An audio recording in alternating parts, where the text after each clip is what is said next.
नमस्कार, स्वागत है। मैं हूं आपके साथ भावना शर्मा। आई होप कि आप सब खुश हैं, स्वस्थ हैं, पॉजिटिव हैं और अपना बहुत सारा ध्यान रख रहे हैं।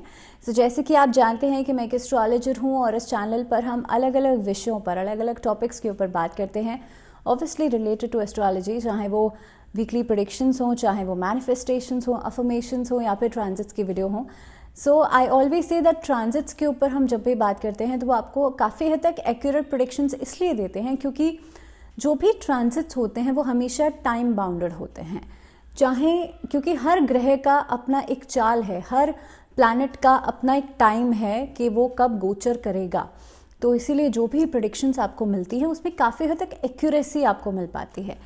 अब जब भी सैटर्न की बात आती है तो हम अक्सर डर जाते हैं। लोग सोचते हैं कि भाई शनि अगर गोचर कर रहा है, शनि किसी राशि को बदल रहा है तो काफ़ी हद तक हमारे जीवन में तो उथल पुथल हो जाने वाली है, लेकिन ऐसा होता नहीं है। सैटर्न अगर आपके चार्ट में अच्छी पोजीशन में बैठा है, अच्छे भाव में बैठा है, तो आपकी ज़िंदगी में वो बेहतर परिणाम देगा। और शनि एक काफ़ी हद तक आपके चार्ट के अंदर है, आपके जीवन के अंदर एक ऐसा योग कारक ग्रह हो सकता है जो कि आपके जीवन को बदल करके रख देगा। सो कहीं ना कहीं पे ये जानना बहुत ज़्यादा ज़रूरी है कि सैटर्न आपके चार्ट में बैठा कहाँ है और वो किस तरह के रिजल्ट्स आपको दे रहा है। इसके ऊपर हमने एक ऑलरेडी अलग से वीडियो आई थिंक किया था जिसमें कि हमने बात किया था अगर आपको अपनी राशि नहीं पता, आपको अपनी डिटेल्स नहीं पता, अपनी date of birth, time of birth, place of birth नहीं पता, तो आप कैसे जान सकते हैं कि आपका सैटर्न आपके चार्ट में ख़राब है।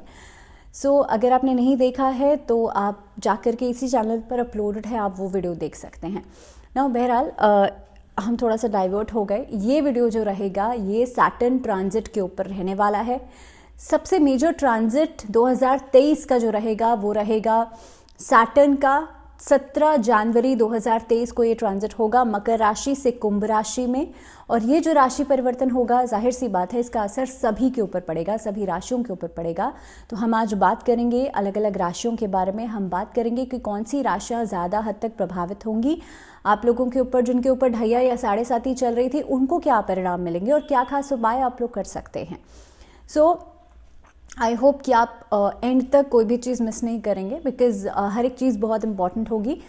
यहाँ पर ये जो ट्रांजिट की बात हम करने जा रहे हैं, जैसे मैंने कहा कि काफ़ी हद तक आपको एक्यूरेसी मिलती है। और सैटर्न की जब बात आती है तो उसमें आपके लिए जानना बहुत ज़्यादा इम्पॉर्टेंट है कि आपके जीवन में उसकी स्थिति क्या है। तो सबसे पहली चीज़ कि 17 जनवरी को इस बार जो सैटर्न है वो मूव करेंगे मकर राशि से कुंभ राशि में। दोनों ही उनकी अपनी राशियां हैं। सैटर्न जो हैं, शनि जो हैं, वो बहुत स्लो मूविंग प्लैनेट है। 29 साल में जाकर के अपनी राशि बदलते हैं। अब ये मकर राशि में चल रहे थे, मकर राशि के बाद कुंभ राशि में, जो कि इनकी मूल त्रिकोण की राशि है, उसमें आ जाएंगे।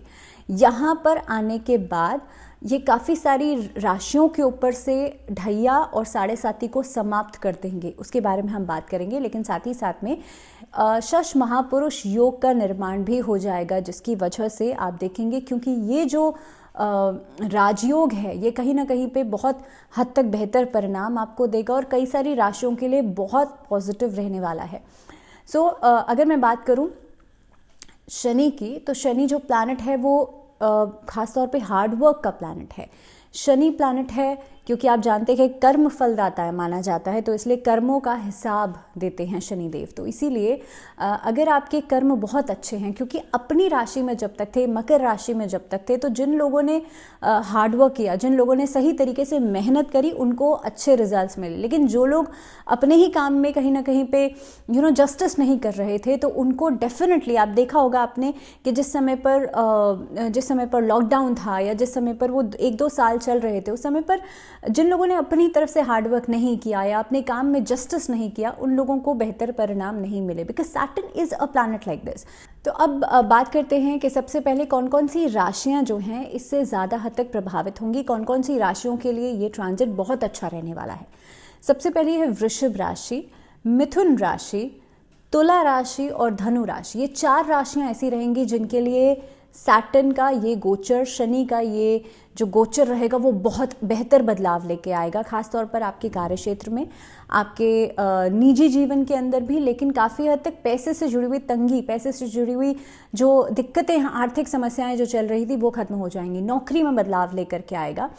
और ख़ास तौर पर तुला राशि की मैं बात करूं या जेमिनाइज की मैं बात करूं, मिथुन राशि वाले लोगों की बात करूं, तो आप लोगों के ऊपर से शनि की जो ढैया चल रही थी वो समाप्त हो जाएगी। तो देखिए, वृषभ राशि, मिथुन राशि, तुला राशि और धनु राशि, ये 4 राशियों के ऊपर बहुत बेहतर परिणाम मिलेंगे। लेकिन मिथुन राशि और तुला राशि वाले लोगों के ऊपर क्योंकि एक लंबे समय से ढैया चल रही थी तो वो अब समाप्त हो जाएगी 17 जनवरी को, जब शनिदेव कुंभ राशि में आ जाएंगे। दूसरी बात, धनु राशि वाले लोगों के ऊपर 7.5 चल रही थी, तो 7.5 का जो समय रहेगा वो भी खत्म हो जाएगा। जिस समय पर शनिदेव मकर से कुंभ में ट्रांजिट करेंगे तो धनु राशि वाले लोगों के ऊपर भी 7.5 खत्म हो जाएगी। अब वृषभ राशि वाले जो लोग हैं, आप लोगों के ऊपर खास तौर पर पैसे को लेकर के जो जोड़ तोड़ आपकी चल रही थी वो खत्म होगी और आपको एक्सेस अमाउंट में पैसा जो है वो मिलना शुरू होगा और काफ़ी हद तक आपकी नौकरी में बदलाव आपको दिखेंगे, आपकी नौकरी में बेहतर परिणाम आपको मिलेंगे। इस अवधि में नई नौकरी की तलाश जो लोग कर रहे हैं उन लोगों को बेहतर अपॉर्चुनिटीज़ मिल सकती हैं। मिथुन राशि वाले जो लोग हैं, आपके लिए एक डिलेड वाला जो फेज चल रहा था ना, जो एक स्टैग्नेंट फेज था, चीज़ें रुक गई थी, काम नहीं हो पा रहा था, हालांकि अपॉर्चुनिटीज़ आपको तब भी मिल रही थी बट कहीं ना कहीं पे काम नहीं बन पा रहा था। सो वो वाला समय खत्म होकर के now you will get some major opportunities in your life, जिसके बाद आपकी लाइफ में एक बेहतर एक्सेल पेस आपको मिलेगा आगे बढ़ने के लिए। पर्सनल लाइफ में जो भी डिस्टर्बेंस चल रही थी वो खत्म होगी और कहीं ना कहीं पे आप अपने रिलेशनशिप्स के साथ भी एक जस्टिस करेंगे। This will be the time आप अपने पर्सनल रिलेशनशिप्स के ऊपर भी ध्यान देंगे, बट मेक श्योर कि आप फीमेल्स का, किसी लेबरर का, डोमेस्टिक हेल्प का कोई अनादर नहीं करें। मिथुन राशि वाले लोगों को बहुत ज़्यादा इस चीज़ का ध्यान रखना है। अपनी वाणी में आप सौम्यता ज़रूर रखें, अपनी वाणी में, बोलचाल में आप सौम्यता ज़रूर रखें, तभी आप अपने काम में आगे बढ़ सकते हैं। तीसरी, जैसे मैंने कहा, लिब्रा यानी कि तुला राशि वाले लोगों के ऊपर हालांकि ढैया खत्म होगी और आपके लिए जो रुके हुए काम थे वो फिर से शुरू हो सकते हैं और मे बी कहीं ना कहीं पे जो पार्टनर्स आपस में क्लैशेस आ गए थे, ब्रेकअप्स हो गए थे, वो चीज़ें फिर से रिवाइव हो सकती हैं। This will be the time जब तुला राशि वाले लोगों के लिए कोई नया काम का सेटअप हो सकता है, नई प्लानिंग्स, नई स्ट्रैटेजीज, नया कोई काम, नई पार्टनरशिप्स, नई डील्स, इस तरह की चीज़ें होती हुई नजर आती हैं। और मे बी अगर अब्रॉड से जुड़ा हुआ कोई काम है वो आपके लिए बहुत बेहतर तरीके से पूरा होगा। ट्रैवलिंग सेक्टर से जुड़े हुए लोगों को फ़ायदा होगा। धनु राशि वाले लोगों के ऊपर बात करूं तो आप लोगों के लिए एक लंबे समय से चीज़ें रुकी हुई थी और ख़ास तौर पर भटकाव बहुत ज़्यादा हो रहा था, कभी यहाँ कभी वहाँ, उस तरह की चीज़ों में आपके काम नहीं बन पा रहे थे। तो धनु राशि वाले लोगों के लिए भी काफ़ी हद तक समय बहुत हद तक प्रॉस्पेरिटी लेकर के आएगा और आपके लिए एक दिशा आपको मिलनी शुरू हो जाएगी दैट किस डायरेक्शन में आपको आगे बढ़ना है। सो धनु राशि वाले लोगों के लिए भी ये ट्रांजिट बहुत अच्छा रहेगा। अब जिन राशि वाले लोगों को सावधान रहना है, सबसे पहली चीज़, मेष राशि, वृश्चिक राशि, कन्या राशि, आप लोगों के लिए जब ट्रांजिट होगा उस अवधि के बाद इन्हीं जब मकर से कुंभ में आएंगे तो आप देखेंगे लगभग 1 से 1.5 महीना आपके लिए थोड़ा सा प्रॉब्लमेटिक हो सकता है। हालांकि आपके काम बनते चले जाएंगे लेकिन कहीं ना कहीं पे कुछ जोड़ तोड़ आपको करनी पड़ सकती है।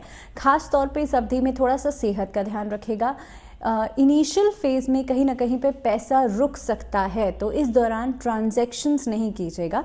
पैसों को लेकर के जैसे मैंने कहा जोड़ तोड़ नज़र आती है, तो उस हिसाब से बहुत बड़े अमाउंट का पैसा किसी को देना या लेना वो आपके लिए प्रॉब्लम बन सकता है। इस अवधि में जितना अपने रिश्तों पर ध्यान देंगे उतना अच्छा रहेगा। आप लोगों को करना ये है, इस दौरान शमी के पौधे में आटे का दीपक, उसमें तेल डाल करके आप शनिवार के दिन ज़रूर जलाइएगा। शुक्ल पक्ष के शनिवार के दिन से आप शुरू कर सकते हैं इस उपाय को और कोशिश कीजिएगा 40 दिन या 40 शनिवार आप इस उपाय को कर सकते हैं। या तो कॉन्टिन्यूसली 40 डेज कीजिए या फिर 40 शनिवार आप इस उपाय को कर सकते हैं। आप देखेंगे जो भी प्रॉब्लम्स हैं, जो भी दिक्कतें हैं वो खत्म होंगी। इसी के साथ साथ ही आप शनि चालीसा का पाठ भी ज़रूर कीजिएगा सैटरडे के दिन ही। अब बात करते हैं उन लोगों के लिए जिनके लिए सामान्य रहेगा ये समय। तो सबसे पहली चीज़ कि मीन राशि वाले लोगों के लिए हालांकि सच ना तो बहुत ज़्यादा प्रॉब्लमेटिक सिचुएशन आएंगी, लेकिन कहीं ना कहीं पे अपॉर्चुनिटीज़ आप लोगों को भी मिलेंगी। इसके अलावा कुंभ राशि वाले लोगों के लिए इनिशियली आप देखेंगे थोड़ा सा हार्डवर्क बढ़ जाएगा, मेहनत बढ़ जाएगी, लेकिन रिजल्ट्स भी मिलेंगे। तो आप लोगों के लिए जो समय रहेगा वो सामान्य रहेगा। इसके अलावा कर्क राशि वाले जो लोग हैं, आपके लिए भी समय सामान्य रहेगा, लेकिन कंफ्यूजन्स हो सकती हैं। इस अवधि में आप देखेंगे बिना वजह के डाउट्स या बिना वजह के वाद विवाद इस अवधि में उठ सकते हैं, तो थोड़ा सा खुद को ऐसी चीज़ों से बचा करके रखेगा। सो इन ऑल अगर मैं बात करूँ खासतौर पर जिन राशि वाले, हाँ एक और राशि सिंह राशि वाले लोगों के लिए इस अवधि में कॉन्फिडेंस रहेगा, विल पावर आपकी रहेगी, लेकिन ध्यान रखिएगा बहुत ज़्यादा ओवर कॉन्फिडेंट नहीं हो जाएं आप। ऐसा करेंगे तो कहीं ना कहीं पे आपके लिए दिक्कतें बढ़ सकती हैं। ओवर कॉन्फिडेंस में आकर के, बहुत ज़्यादा गुस्से में आकर के आप किसी चीज़ को, चाहे वो पर्सनल रिलेशनशिप्स हो चाहे प्रोफेशनली हो, आपका कोई भी कार्य, उसको डील करेंगे तो आपके लिए प्रॉब्लम्स, दिक्कतें बढ़ेंगी। सो इन ऑल सैटर्न का ट्रांजिट जो रहने वाला है काफ़ी हद तक सभी के लिए पॉजिटिव रिजल्ट्स लेकर के आएगा, लेकिन जिन राशियों के लिए मैंने एहतियात बताई है, यानी कि जिन राशियों के लिए थोड़े से नेगेटिव रिजल्ट्स मिलने वाले हैं, आप लोग खास उपाय जैसे मैंने कहा वो कर सकते हैं। और साथ ही में कोशिश ये कीजिएगा, क्योंकि as I said that Saturn is a planet of hard work, मेहनत का प्लैनेट है, तो इसीलिए मेहनत करने से कतराइएगा नहीं और सही दिशा को चुनिएगा, बिकॉज आप सही डायरेक्शन में चलेंगे तो आपके साथ कुछ गलत या कुछ बुरा नहीं हो सकता है। So in all this was all about Saturn transit in 2023 17th of January। So चलिए अब आपसे मुलाकात होगी नेक्स्ट वीडियो में। टिल देन अपना बहुत सारा ध्यान रखिए एंड स्टे ट्यून्ड। फिलहाल मुझे दीजिए इजाज़त, नमस्कार।